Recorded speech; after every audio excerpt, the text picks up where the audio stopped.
Hello students, आज हम पढ़ेंगे डिसोल्यूशन ऑफ पार्टनरशिप फॉर्म की आगे का टॉपिक।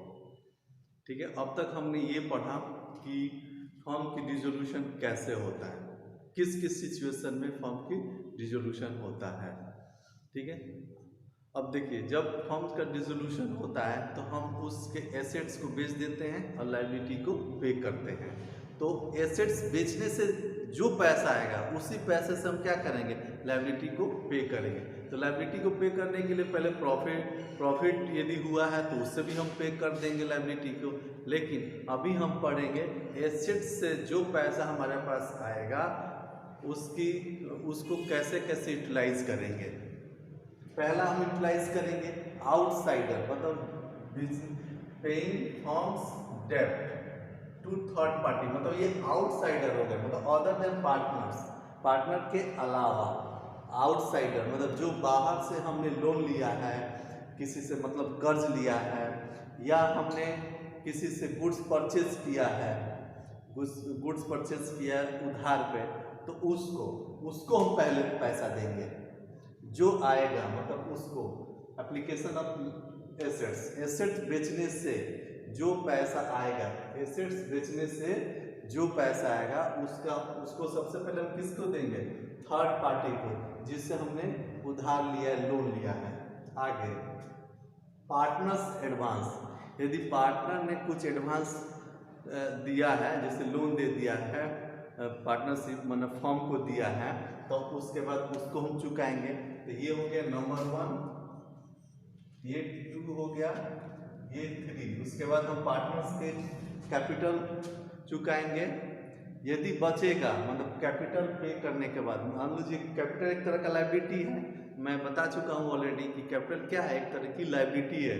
तो कैपिटल हम चुकाएंगे, पार्टनर्स को का जितना कैपिटल है उसको हम दे देंगे।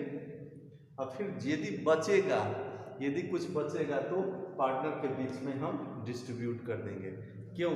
क्योंकि अरे पार्टनर्स का ही हुआ ना, बिजनेस किसका है, पार्टनर्स का है।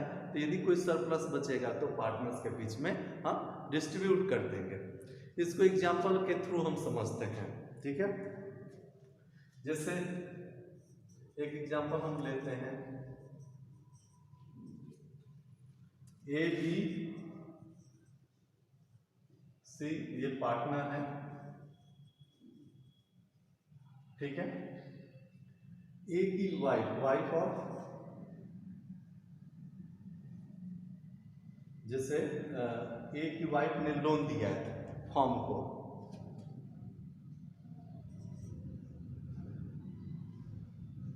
लोन ऑफ इज वाइफ, मान लो 50,000 है। अब यहाँ पे ये देखो, ए बी सी ये ना पार्टनर है, ए की वाइफ थोड़ी फॉर्म में पार्टनर है, नहीं, ए की वाइफ पार्टनर नहीं है। और इसने 50,000 का लोन दिया है किसको, फॉर्म को। तो ए की वाइफ क्या होगी, ये थर्ड पार्टी हो गई।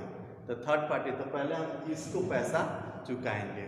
एसेट्स बेचने से जो पैसा आएगा किसको पहले चुकाएंगे, ए की वाइफ को दिया जाएगा। ठीक है, यदि क्रेडिटर है तो क्रेडिटर को पहले पैसा चुकाएंगे। लोन है तो लोन को सबसे पहले चुकाएंगे, यदि बैंक से लोन है तो पहले बैंक को लोन चुकाएंगे। यदि पैसा बचता है तो पार्टनर्स भी लोन देते हैं, मैंने एडवांस मतलब लोन, मैंने यहाँ पे मैं लिख देता हूँ समझने के लिए, लोन मैंने पार्टनर भी तो लोन दे सकते हैं कैपिटल के अलावा। तो कैपिटल के अलावा पार्टनर ने यदि लोन दिया है तो उसको सेकंड प्रेफरेंस में लेंगे, और थर्ड प्रेफरेंस में क्या लेंगे, पार्टनर्स कैपिटल, मतलब जो भी एसेट्स आएगा उससे उसको बेचने से जो कैश आएगा तो हम कैपिटल चुकाएंगे पार्टनर्स का, क्योंकि ये भी लायबिलिटी है फर्म के लिए।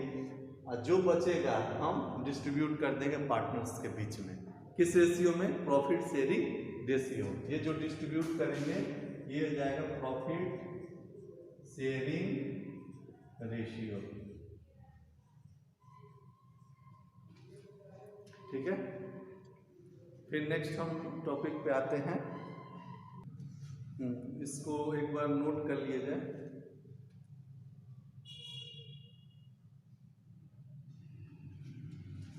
इसको 4 लिख देते हैं।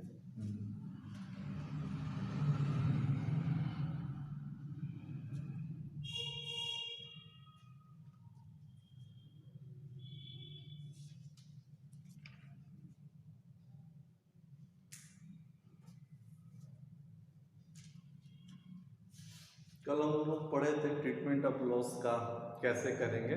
तो ट्रीटमेंट ऑफ लॉस में क्या था कि हम पहले फॉर्म के जो प्रॉफिट है फॉर्म के पास उससे हम पे करेंगे डेट, जो भी हमारे पास लॉसेस हैं। यदि वो उससे पूरा नहीं हो पाता है तो हम क्या करेंगे, कैपिटल से पूरा करेंगे। यदि फिर भी लॉस आ रहा है उसको हम कहाँ से एडजस्ट करेंगे, उसको एडजस्ट करेंगे हम पार्टनर के प्राइवेट प्रॉपर्टी से, मतलब उनसे लिया जाएगा, उनके प्रॉपर्टी बेच के बोला जाएगा कि कहीं से तुम पैसा लेके आओ। क्यों? क्योंकि प्रॉफिट हो या लॉस हो किसको भुगतना पड़ेगा, पार्टनर्स को। क्यों? क्योंकि प्रॉफिट होगा तो मतलब वही लेके जाएंगे, लॉस होगा तो उन्हीं को ना लॉस इनकर करना पड़ेगा। बर्दाश्त कौन करेगा लॉस को? पार्टनर्स करेंगे। तो पार्टनरशिप फॉर्म में क्या होता है कि ये अनलिमिटेड लायबिलिटी वाला चीज़ है कि यदि कोई लॉस हो गया है तो पार्टनर क्या करेगा, पार्टनर अपने प्रॉपर्टीज से बेच के उस लॉस को चुकाना पड़ेगा। कोई भी डेब्ट, यदि टैक्स है, टैक्स की लायबिलिटी है, तो सभी पार्टनर क्या करेंगे, अपने प्रॉपर्टी को बेच के लगाएंगे, चुकाएंगे, मतलब टैक्सेस को। ठीक है?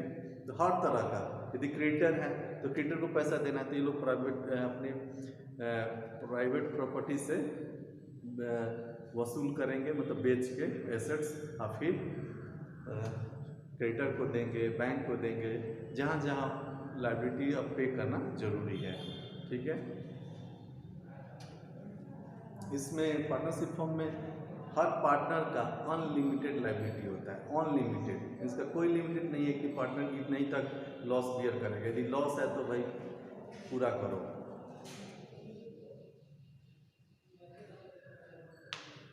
यदि मान लो जो एप्लीकेशन ऑफ एसेट्स अभी हमने पढ़ा, तो एसेट्स बेचने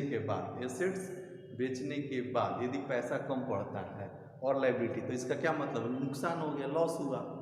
तो लॉस हुआ तो उसका भरपाया कहाँ से होगा, पार्टनर्स के कैपिटल से होगा।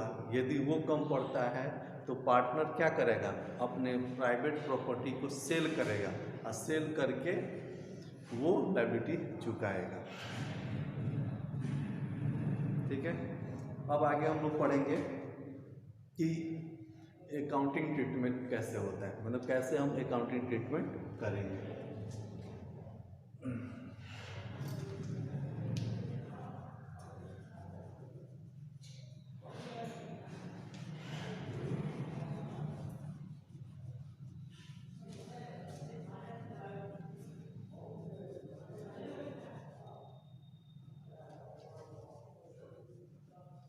जनरली हम करेंगे कि जब फॉर्म क्लोज होगा तो कैसे कैसे हम क्लोज करेंगे।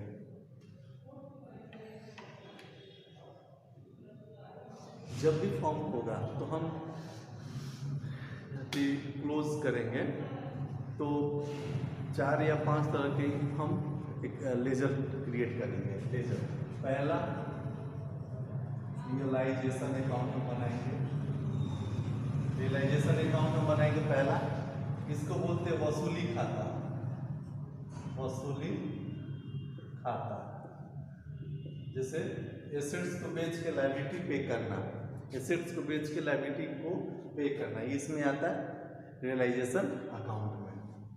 दूसरा पार्टनर्स का लोन अकाउंट हम बनाएंगे। फिर पार्टनर्स का कैपिटल अकाउंट बनाएंगे हम।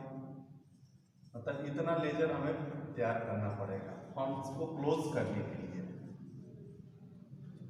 चौथा bank account and cash account, ये बनाएंगे, तभी पता चलेगा कि कैश कितना आया और कितना गया, और पार्टनर्स का कैपिटल में कितना अमाउंट बचा है, पार्टनर्स का लोन कितना पे करना है, तभी नहीं इससे पता चलेगा। रियलाइजेशन अकाउंट से क्या पता चलेगा कि हम कितना एसेट्स बेचा कितना लाइबिलिटी, मतलब कितना हम लाइबिलिटी पे किया है, वो कहाँ आ जाएगा, रियलाइजेशन अकाउंट में।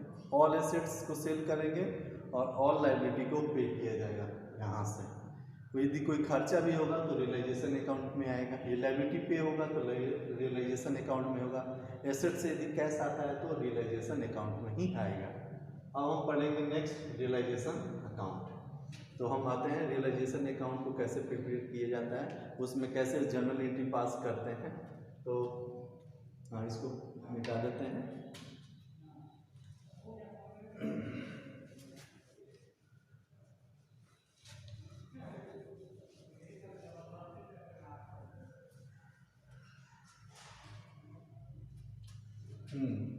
Accounting treatment.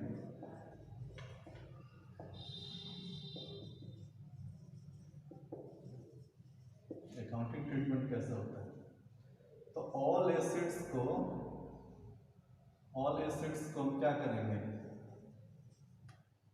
को ट्रांसफर कर देंगे किस में, रियलाइजेशन अकाउंट में, रियलाइजेशन अकाउंट में। ऑल एसेट्स को हम ट्रांसफर कर देंगे कहाँ, रियलाइजेशन अकाउंट में। इसका क्या मतलब है, ये जो ऑल एसेट्स हैं इसको हम क्या करेंगे, क्लोज कर देंगे, क्लोज कर दी जाता है, ठीक है, क्लोज हम कर देते हैं। अब देखिए, जब हम एसेट्स खरीदते हैं, हमारे फिक्स एसेट्स, या हमारे पास डेटर आता है, स्टॉक आता है, कैश, बैंक, इसमें ब्रैकेट में लिख देता हूँ, क्लोज ऑल एसेट्स को हम क्लोज करेंगे, लेकिन कैश एंड बैंक अकाउंट को छोड़कर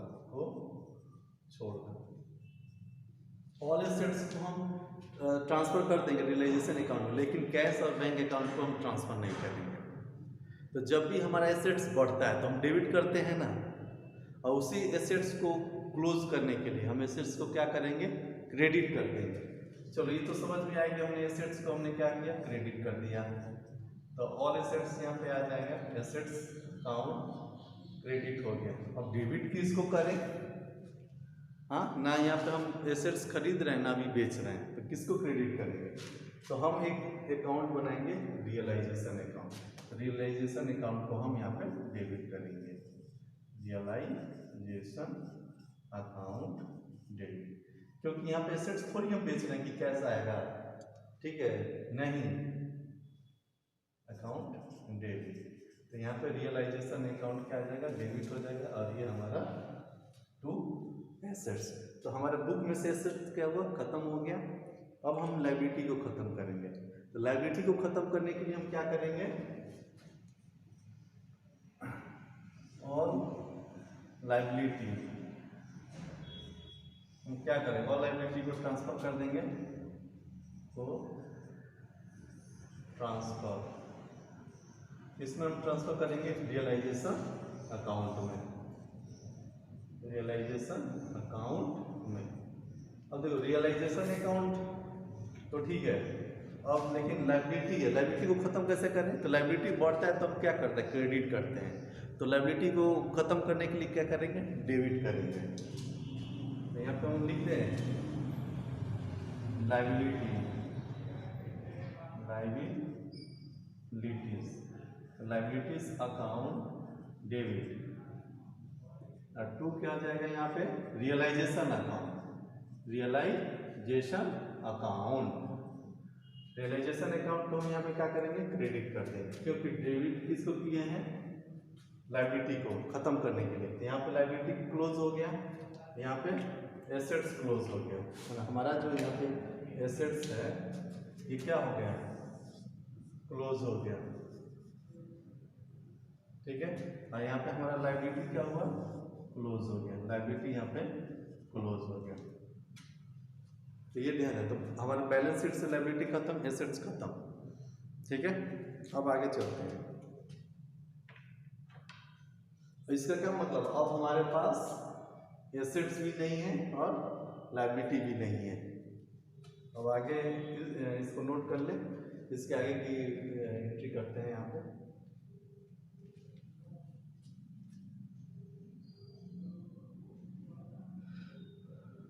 चलिए नेक्स्ट पढ़ते हैं।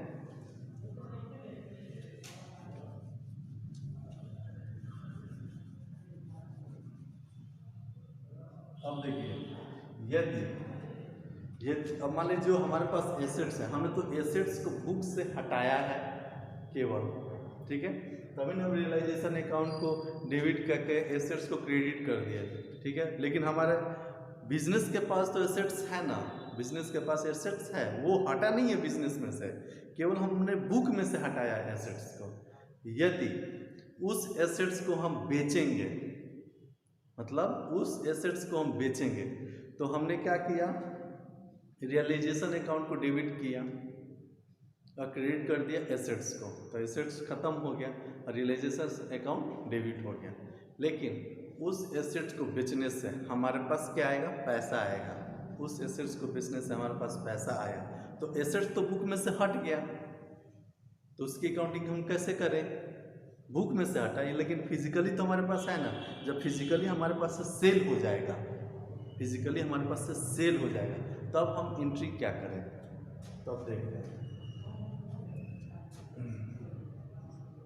जब एसेट्स को सेल किया जाएगा, ठीक है, जब एसेट्स को सेल किया जाएगा तो वहां पे आ जाएगा हमारा कैश, क्योंकि कैश आएगा ना, या बैंक में आएगा हमारे अकाउंट पे, तो बैंक अकाउंट डेबिट, और टू क्या आ जाएगा, रियलाइजेशन अकाउंट, क्योंकि हमारे पास तो एसेट्स है ही नहीं ना, बुक में से हमने तो हटा दिया। तो यहाँ यदि बुक में हमारे पास रहता है एसेट्स, तब ना हम यहाँ पे एसेट्स अकाउंट लिखते हैं, लेकिन हमने पहला एंट्री क्या पास किया था कि ऑल एसेट्स को हमने रियलाइजेशन अकाउंट में ट्रांसफर कर दिया, तो बुक में से तो एसेट्स हट गया, जीरो हो गया है, तो इसलिए यहाँ पे हम रियलाइजेशन ही अकाउंट लेके आएंगे, तो रियलाइजेशन अकाउंट को क्रेडिट कर दिए, ठीक है। उसी तरह से जब हम लायबिलिटी पे करेंगे, जब लायबिलिटी पे किया जाएगा, तो लायबिलिटी पे किया जाएगा तो क्या एंट्री पास करेंगे, लेकिन उससे पहले हमने क्या एंट्री पास किया था कि ऑल लायबिलिटी को हमने कहाँ ट्रांसफर कर दिया था, रियलाइजेशन अकाउंट में। तो रियलाइजेशन अकाउंट तो ट्रांसफर, रियलाइजेशन अकाउंट में लायबिलिटी को ट्रांसफर करते ही लायबिलिटी हमारे बुक में से क्या हो गया, खत्म हो गया। हमारे बुक में लायबिलिटी कितना है, जीरो, लेकिन हमें लायबिलिटी तो पे करना पड़ेगा ना एक्चुअल में। तो जब एक्चुअल में हम लायबिलिटी कैश में पे करेंगे, कैश में पे करेंगे, तो वहाँ पे क्या एंट्री पास होगा, तो लिखेंगे जब लायबिलिटी पे किया जाएगा, जब लायबिलिटी पे किया जाएगा तो क्या एंट्री पास करेंगे, तो यहाँ पे लिखेंगे कैश तो हमारा घटेगा ना, कैश हमारा घटेगा, तो टू लिख देंगे कैश अकाउंट, या बैंक, मतलब बैंक के थ्रू पेमेंट करेंगे तो बैंक अकाउंट आ जाएगा। लेकिन कैश तो हमारा कम हो गया, बैंक का बैलेंस कम हो गया। अब हम एंट्री क्या पास करें, डेबिट किसको करें, तो डेबिट करेंगे रियलाइजेशन अकाउंट को, वसूली खाता को हम क्या करेंगे, डेबिट कर देंगे। बात समझ में आया, क्यों किया है, क्योंकि हमने ऑल लायबिलिटी को किस में ट्रांसफर कर दिए, रियलाइजेशन अकाउंट में ट्रांसफर कर दिए। तो लायबिलिटी तो है नहीं, तो लायबिलिटी का तो नाम यहाँ पे आएगा नहीं, इसलिए आएगा कि इसका रियलाइजेशन अकाउंट का, ठीक है। आगे बढ़ते हैं।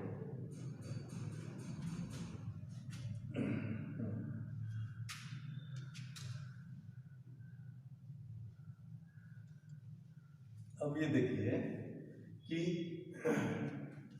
जब हम एसेट्स बेचेंगे, लायबिलिटी पे करेंगे, तो इसमें क्या होता है कि किसी पर्सन को हम अपॉइंट करते हैं, ट्रू एंड फेयर के हिसाब से काम हो, मतलब सही तरीके से काम हो, तो उसको क्या होता है कि इसमें खर्चे होते हैं, मतलब जब भी हम पार्टनरशिप फॉर्म को डिसॉल्व करेंगे तो उसके अगेंस्ट हमको कुछ एक्सपेंस बियर करना पड़ता है।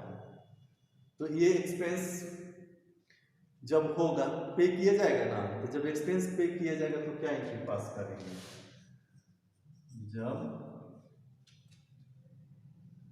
जब फॉर्म्स को डिसॉल्व, मतलब डिसॉल्व खत्म करना, हमको डिसॉल्व करते समय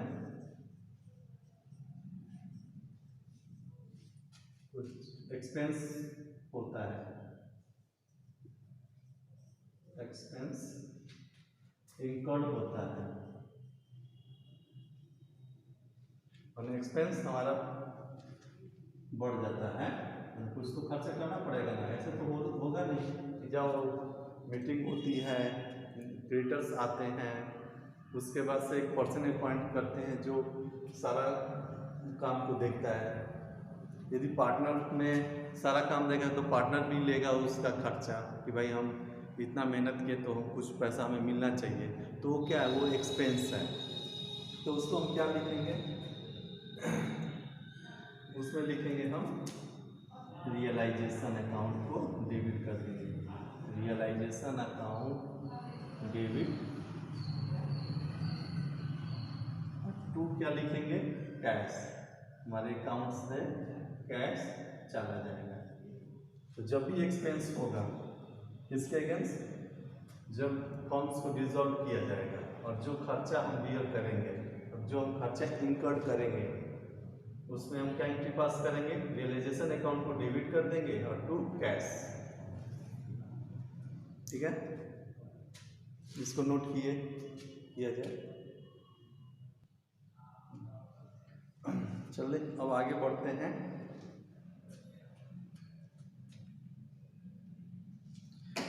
इस एक्सपेंस को हम बोलेंगे रियलाइजेशन एक्सपेंस। इसको हम क्या बोलेंगे?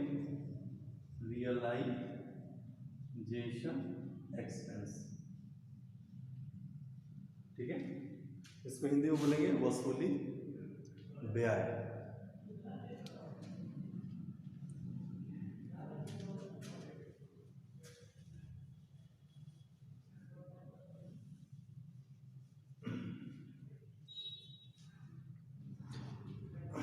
इसमें हम ये वसूली जो एक्सपेंस है, रियलाइजेशन एक्सपेंस है, इसके आगे और 2-3 पॉइंट्स हैं इसमें, उसको पढ़ा जाएगा। इसको यहाँ पे इसको ए लिख लीजिए, ये ए है। अब आते हैं बी, रियलाइजेशन अकाउंट में रियलाइजेशन एक्सपेंस से रिलेटेड ये पहला पॉइंट हो गया। और सेकेंड पॉइंट हम पढ़ेंगे जब रियलाइजेशन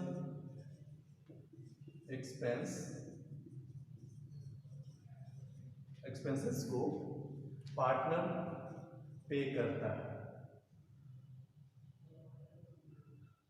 पार्टनर पे करता है। ठीक है, किसके बिहाफ पे? फॉर्म के बिहाफ पर, फॉर्म के बिहाफ, मतलब फॉर्म के तरफ से, फॉर्म के तरफ से, मतलब फॉर्म के तरफ से वो पे करेगा। कौन? पार्टनर। लेकिन पार्टनर को तो पे नहीं करना चाहिए, पार्टनर अपने जेब से क्यों पैसा दे? तो हो, अब मान लो कोई पार्टनर पैसा दे दिया तो उसकी क्या एंट्री पास करेंगे? वहाँ पे एंट्री होगा रियलाइजेशन अकाउंट डेबिट। ठीक है, और भी बताओ, कैश तो फॉर्म से गया नहीं, वो कैश कौन पे किया है? पार्टनर पे किया है, पार्टनर पे किया है, फॉर्म पे नहीं किया है, पार्टनर पे किया है। तो जब पार्टनर पे किया है तो पार्टनर कैपिटल को बढ़ा दें, तो पार्टनर्स कैपिटल अकाउंट, पार्टनर्स के कैपिटल अकाउंट को हम बढ़ा दें, पार्टनर्स कैपिटल अकाउंट को क्रेडिट करती है। ठीक है,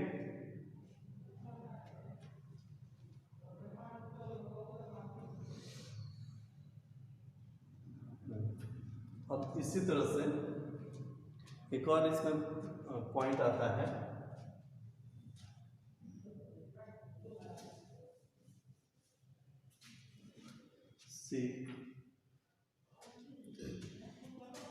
सी पॉइंट, जब पार्टनर को रियलाइजेशन एक्सपेंस पे किया जाएगा, पे किया जाएगा, मतलब पार्टनर को पे करना। क्यों? क्योंकि यही एक्टिव है, इस चीज को लेके यही सारा काम देख रहा है, यही एसेट्स बेच रहा है, यही लायबिलिटी पे कर रहा है, मतलब रियलाइजेशन से रिलेटेड सारा काम यही कर रहा है फॉर्म को बंद करने के लिए। तो पार्टनर को हम क्या करेंगे? पार्टनर को देंगे ना एक्सपेंस, क्योंकि पार्टनर ऐसे फ्री फोकट में थोड़ी काम करेगा, तो इसलिए पार्टनर को हम क्या करेंगे? उसका खर्चा इसको पे किया जाएगा। तो क्या एंट्री पास होगा? यही सेम एंट्री यहाँ पे पास होगा, यही ऊपर वाला। क्यों? क्योंकि उसको हम कैश नहीं पे करेंगे, उसके कैपिटल को बढ़ा देंगे। तो रियलाइजेशन अकाउंट होगा, रियलाइजेशन अकाउंट डेबिट, और टू क्या हो जाएगा? पार्टनर्स कैपिटल, मतलब ऊपर वाला ही एंट्री हम पास करेंगे, पार्टनर्स कैपिटल अकाउंट, इसको क्रेडिट करती है। यहाँ पे तो खुद पार्टनर पे करता है, थर्ड मतलब जो रियलाइजेशन से रिलेटेड जो एक्सपेंस है, पार्टनर यहाँ पे अपने जेब से कैश पे करता है। इसीलिए हमने क्या किया? रियलाइजेशन अकाउंट को डेबिट कर दिया, पार्टनर्स को क्रेडिट, पार्टनर्स कैपिटल को क्रेडिट कर दिया। क्यों? पार्टनर को पे करना पड़ेगा ना, तो उसको जो भी हम पार्टनर से लेन देन करते हैं ना, उसका डायरेक्ट इफेक्ट कहाँ होता है? कैपिटल पे होता है। तो इसीलिए हम इसको यहाँ पे कैपिटल में बढ़ा दिए। और यहाँ पे एक पार्टनर है जो खुद वर्क कर रहा है फॉर्म को बंद करने, लायबिलिटी पे कर रहा है, तो उसका खर्चा कौन लेगा? पार्टनर लेगा। अब पार्टनर के जेब में जाना चाहिए एक्सपेंस के रूप में, तो इसीलिए हम पार्टनर क्या किया? उसको कैश न देके कैपिटल को बढ़ा दिए। ठीक है,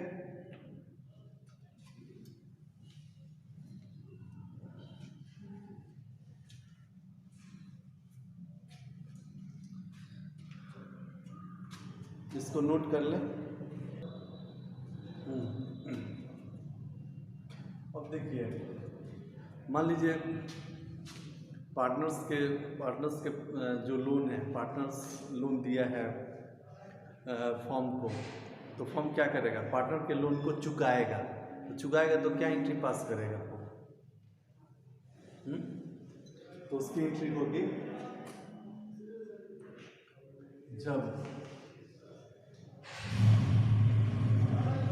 पार्टनर के लोन को चुकाया जाएगा, क्या जाएगा, मतलब पे किया जाएगा, पे करना, चुकाना। तो क्या एंट्री पास करेंगे? तो जब पार्टनर लोन दिया होगा तो हमने क्या एंट्री पास किया होंगे? Cash account debit to partners loan account, मतलब पार्टनर लोन को क्या किए होंगे? क्रेडिट किए होंगे। तो उसको जीरो करने के लिए हम क्या करेंगे? जब पे करेंगे तो लायबिलिटी जीरो हो जाएगी ना, पार्टनर्स के लोन वाला। तो हम एंट्री पास करेंगे, partners loan account debit to bank account. Form का क्या होगा? बैंक का बैलेंस कम हो जाएगा और हमारा फॉर्म्स की लायबिलिटी भी कम हो जाएगी। तो ये एंट्री हम पास करेंगे। ये तो सिंपल है, तो सबको पता है। आगे हम अब तक एक चीज पढ़े हैं, रिजर्व। तो रिजर्व क्या होता है? हम क्या करते हैं कि जो फर्म्स की हम हर साल प्रॉफिट एंड लॉस कैलकुलेट किया जाता है, तो उसमें से कुछ पोर्शन हम क्या करते हैं? रिजर्व के रूप में, मतलब प्रॉफिट के कुछ पोर्शंस को एक रिजर्व के रूप में हम बचा के रख लेते हैं। ठीक है, तो जब भी हम रिजर्व बनाते हैं, तो क्या एंट्री हम पास करते हैं? मान लो कोई फर्म है, वो 1 लाख प्रॉफिट कमाया है, कोई भी फर्म 1 लाख प्रॉफिट कमाया है, तो उसमें से जो प्रॉफिट पे किसका अधिकार होता है? पार्टनर का। तो प्रॉफिट को हम कहाँ ऐड कर देते हैं? पार्टनर्स के कैपिटल में ऐड हम कर देते हैं। ठीक है। अब इस प्रॉफिट को हम कैसे ट्रीट करें, हमें रिजर्व भी बनाना है। तो प्रॉफिट है 1 लाख का, हमें रिजर्व बनाना है कितने, 20,000 का। तो बचा कितना, 80,000। मतलब 80,000 क्या करेंगे, पार्टनर्स के कैपिटल में ट्रांसफर कर देंगे। कैपिटल मतलब 80,000 कहाँ चला जाएगा, कैपिटल में, और 20,000 हमारा रिजर्व। तो इसकी एंट्री हम कैसे पास करते हैं, तो इसकी एंट्री होती है प्रॉफिट एंड लॉस अकाउंट डेट, कितने से, 1 लाख से, और 2 क्या हो जाएगा, रिजर्व। रिजर्व मतलब क्रेडिट, तो रिजर्व कितना हो जाएगा, 20,000, और 2 कैपिटल अकाउंट, मैंने कैपिटल में हम भेज देंगे 80,000। हो गया। ऐसे ही होता है रिजर्व अकाउंट का। रिजर्व अकाउंट को हम क्रेडिट किए हैं। क्यों क्रेडिट किए हैं, क्योंकि ये फर्म्स के लिए क्या लायबिलिटी है। क्यों लायबिलिटी है, क्योंकि ये जो रिजर्व है ये प्रॉफिट है ना, कि उस प्रॉफिट पे किसका अधिकार है, तो पार्टनर्स का अधिकार है। तो इसीलिए हम इसको क्या किए, क्रेडिट किए हैं। अब देखो, अब बिजनेस तो बंद हो रहा है और हमारे पास ऑलरेडी रिजर्व्स हैं, हमारे पास रिजर्व्स बहुत सारा है। तो जब बिजनेस बंद हो रहा है तो रिजर्व भी तो खत्म होना चाहिए, लेकिन वो रिजर्व्स क्या है, प्रॉफिट, पुराना प्रॉफिट है। रिजर्व्स क्या है, इसको हम बोल देते हैं ओल्ड प्रॉफिट, इसको हम बोल देते हैं ओल्ड प्रॉफिट। तो मान लो बैलेंस शीट में रिजर्व शो हो रहा है, बैलेंस शीट में रिजर्व शो हो रहा है, तो उसको जीरो करना पड़ेगा ना। हमने पार्टनर्स के लोन चुकता कर दिया, ऑल एसेट्स बेच दिए, हटा दिए, ऑल लायबिलिटी हटा दिए, लेकिन रिजर्व बचा है। ठीक है, तो रिजर्व को हम क्या ट्रीट करेंगे, तो यहाँ पे हमने जब रिजर्व बनाया था तो क्या किए थे, क्रेडिट किए थे। तो रिजर्व को हटाने के लिए हम क्या करेंगे, डेबिट करेंगे। हाँ, यहाँ पे मैं लिख रहा हूँ, यदि बैलेंस शीट में या बुक में, मैं लिख देता हूँ, बुक में रिजर्व है, रिजर्व अकाउंट है, ठीक है, तो क्या है, इसको ट्रीटमेंट करेंगे। तो इस रिजर्व पे किसका अधिकार है, पार्टनर का अधिकार है। क्यों, क्योंकि वो पुराना प्रॉफिट है, उस प्रॉफिट पे किसका अधिकार है, पार्टनर का।